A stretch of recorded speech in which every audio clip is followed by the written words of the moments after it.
नमस्कार, दर्यापूर न्यूज चॅनलमध्ये आपल्या सगळ्यांचे स्वागत। हिमायतनगर तालुक्यातील एक मोठी बातमी। पळसपूर येथे खाजलेल्या कुत्र्याने तिघांना घेतला चावा।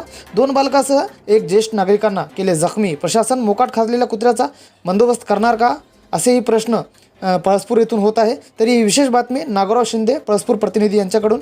हिमायतनगर तालुक्यातील मौजे पळसपूर येथे मोकाट खाजलेल्या कुत्र्याच्या संख्येत लक्षणीय वाढ झाल्याने आता मोकाट कुत्र्यांनी गावातील बालकांना लक्ष केले आहे। दिनांक 21 शनिवार रोजी पळसपूर येथे श्रीराम चांदराव वानखेडे वय वर्ष 45 यांच्यासह कुमारी शिवन्या योगेश जाधव वय वर्ष 5, याचबरोबर निरंजन हनुमान गाडेवाड वय वर्ष 2 यांना मोकाट खाजलेल्या कुत्र्याने चावा घेतला असून तसेच मोकाट कुत्र्यांना खास सुटली आहे। ते कुत्रे ठिकठिकाणी उभे टाकून अंग खाजवत आहेत। यामुळे गावातील अनेक नागरिकांना अंग खाजवत असल्याचे लक्षण आढळून येत असून रोगराई पसरण्याचा धोका निर्माण झाल्याने आरोग्य विभागासह ग्रामपंचायत प्रशासन या खाजलेला मोकाट कुत्र्याचा बंदोबस्त करणार का, असाही प्रश्न पळसपूर येथील नागरिकांत निर्माण झालेला आहे। या कुत्र्यापासून ज्येष्ठ नागरिकांसह बालकांच्या जीवितासही धोका निर्माण झाल्याचेही पाहावयास मिळत आहे। ज्यांच्या घरी पाळीव कुत्रे आहेत त्यांनी त्यांचा बंदोबस्त करावा अशी मागणी गावातील नागरिकांकडून होत आहे। तसेच